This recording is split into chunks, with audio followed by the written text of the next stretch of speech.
Filip is a digital innovation consultant and also angel investor, and today we will gonna talk about digital innovation. So Filip, hi. Hi. How are you? I'm fine. How are you? So what is digital innovation? So digital innovations are basically all innovations that are powered by technology or information technology. So basically it's everything about apps, online services, hardware, Internet of Things. So everything related to technology that helps companies to streamline their operations or to expand their business. Mm-hmm.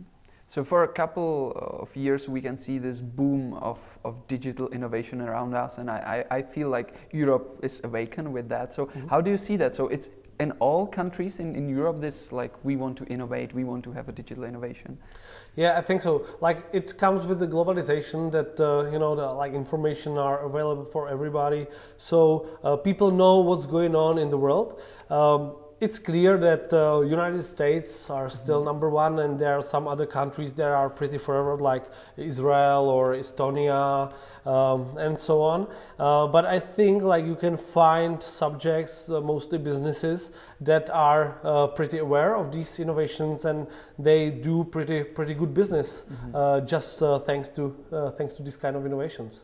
Okay, so you are a digital innovation consultant and also angel investor. So what is your work? What do you do? Yeah, so I help, in my consultancy firm, we help companies and big corporations discover and execute digital innovations.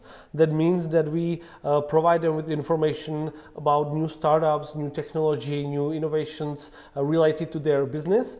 We also help them to discover innovations with their employees and to create innovation culture that help them actually to execute innovations in their business. And in my angel investment role, I mentor in so many different accelerators, and I discover interesting startups. Sometimes I try to connect them with our customers from the corporate world, and I think that these two worlds now started to talk together, and when we find a fit, it's a great business for both sides. Isn't that a conflict of interest? So you're consulting in a company and you have a startup where you're an investor, and you can say, okay, that might be amazing for you. Yeah. Let's take those guys. It's a conflict of interest, but my customers love it. Really? So basically this is one of the reasons why they hire us, because they know that we have great knowledge of what's going on in the world. We know so many startups, hundreds or thousands of startups that can fit their needs. And on the other hand, startups know that we have wide network of connections and of contacts that we can connect them together. And basically, the companies that want to work with the startups, they don't want to invest in 95% of cases. They just want to use that innovation. Maybe they want to buy that, but I always, when I invest, I always tell them, so in current world you cannot hide anything, and I don't want to. It's conflict of interest, but it's I think it just helps us to work the best for both sides. I can see the startups, for them it's amazing, you're bringing customers. And when I see the firm, so you discover the innovation, or you see a way to go, that might be a difficult decision for the company. Should we start and develop our own tool or digital innovation, or should we hire someone or use an existing startup service? So how do they decide, or how you decide? Yeah, so I always tell them what are all options. As you said, one is develop a tool, something, a service in-house. Another thing is to use existing digital agency and maybe cooperate a different way. So maybe tell them, okay, so we would like to create this service, but we don't want you to create it just for us. So are you interested in offering this service to other customers as well? We will pay just, you know, some amount as a cost, and then you can offer it as your product. Another way is to cooperate with the startups, and sometimes it's about creating a spin-off. That means create a new company from existing one. all of these options have advantages and disadvantages, and everything depends if they have their own resources. You might know that now, there's a lack of developers and good people. So basically one of the reasons why companies started look for startups is that they don't have resources to do that. They don't have time, that everything takes so much time and everything is so expensive when they do it in-house. So now they look for startups to do that. So it really depends on time, resources, and sometimes about bringing new culture to existing ones. So sometimes people want to cooperate with startups, so they bring, let's say, fresh blood to existing company. You see the digital innovation as a future of the world. So isn't that too risky to outsource like core operations and data of the company to some startup? It is, but it's always about the setup. So how I want to cooperate, what is the legal frame, how I will, let's say, what is the foundation of the cooperation. And of course, it's a business, so it's always some kind of risk. But if companies want to innovate, they must lower their aversity against risk, because if they want just to be safe, they cannot innovate, because innovation is about risk. Okay, I understand that, and I can understand that the founders are okay with that. But what about the employees? I can feel like the employees might be against innovation. Oh, some new service. Why? We don't want that. Yeah, basically, you're right, because this is one of the, let's say, pain points of all companies that want to innovate. That is fear, or this is fighting for status quo. That means that people don't want to do something different. Another thing is that innovations means more work. They still need to still fill their KPIs, but they need to deliver some innovations. Also, I love the quote that nobody got fired for buying IBM. Employees want to buy things they know. They are used to. Why I should risk for cooperating with a startup when I can spend my budget by with the traditional ways. So this is something that needs to be implemented in the company's culture, in the innovation culture, and it's changing step by step. One of the great ways is to find people who are already innovating and innovators, and give them more resources to do that, and then they spread the energy among other employees. So, but it's everything about innovation culture.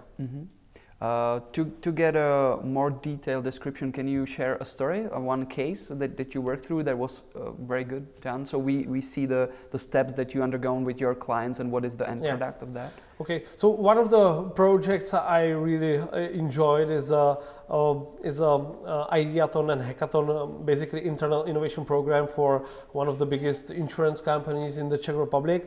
What we've done is that we created a process where innovation team collected ideas for innovation, and then we went for 2 offsite meetings, and the second offsite meeting we helped the teams develop 4 different new products and services, and it was amazing to see that the employees from different departments, from finances, from marketing, from risk, or let's say HR, created teams, and they developed, let's say, we can call it new startups. And it was very motivating for them to see how the idea could come into life in 48 hours. Because in big corporation, everything takes so long, and it takes months and years. And if you have startup approach, you can do this in 48 hours. So basically this was really great and motivational. And what is the best thing on this is that we presented these ideas on the meeting where the top 90 managers of this company met, and 2 of these ideas got internal sponsor, and now they are in the stage of creating a proof of concept. And another two were so interesting that even though these two got sponsors as well, so it seems that all of these four will be somehow implemented. So at the beginning we said that there will be money for two of these projects to be to become reality in proof of concept, but it seems that all four will be implemented somehow. So this is something that was really great, and we see that now it's a huge demand for another year of this internal innovation activity, because these employees went back to their departments and they were so happy about it, so they spread the energy, so we can see that other people are interested as well. Perfect. So I can see that it's not just a buzzword, that real actions are taken. So I can see that it's in companies, startups are definitely doing a lot of innovation stuff. But is it in all industries? For example, I might be from agriculture watching this interview. Is it for me digital innovation? Yeah. Basically, agriculture is one of the best segments for digital innovations. Really? Yeah. There was a startup competition. I think it was. I don't know if it was South and Southwest or some really one of the biggest startup competitions, and basically agriculture startup won the 2014 competition. Oh, sorry, 2015, and it was automatic. Watering system and putting sensors to the ground, so you measured everything, and it tells you exactly how to water it, how to take care of the plants, and so on. So this is pretty much connected to the Internet of Things, but really nowadays information technology power every single segment of business. So no matter if it is agriculture, healthcare, insurance, everything is powered by digital technology, and you can see that because people are using more smartphones, they are using more computers, and basically these innovations really work. They really make people's life easier. They really bring new customers. So you can use it anywhere. That's great. And you mentioned that you work with the companies step by step. So you tell them to try things out. So what are the services that you will recommend to companies to start? Yeah, okay, so one of the best ways how to start is to create a workshop where we show innovations for that specific segment. So we show the management or board of directors what is going on in the world, and we show them how they can work with startups and how they can use innovations within their company. And this is pretty good eye opener. So they see how immediately they can implement different things to their business.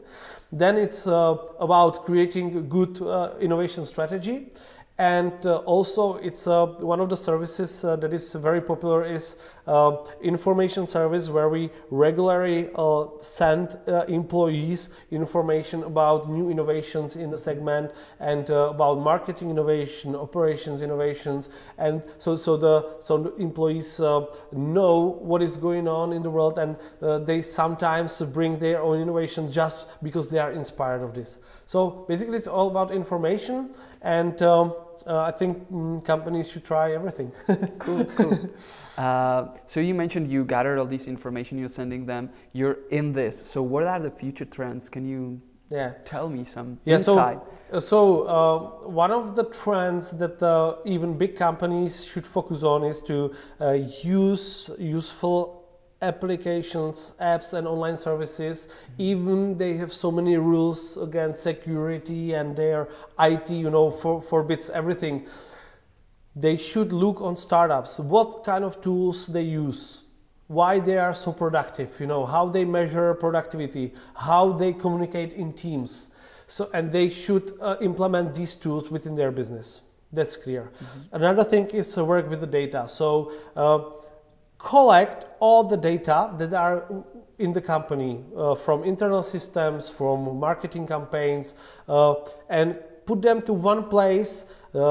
Use dashboard for managers, use the dashboard for employees, so employees see exactly how the company is performing, that they are part of something bigger, that they don't just go to work from 8 to 5, but that they work for something. And the third is my favorite, latest best innovation, and that is virtual reality. So if you check Samsung Gear VR or Oculus Rift, this is the future not only of entertainment. It started already with entertainment, but also how companies can work with the data, how they can visualize basically everything what's going on with the company, how they can optimize their logistics and everything. So I think this is the future. Great. It seems like you will have a lot of work. So thank you for finding time and being here. Thanks for inviting me.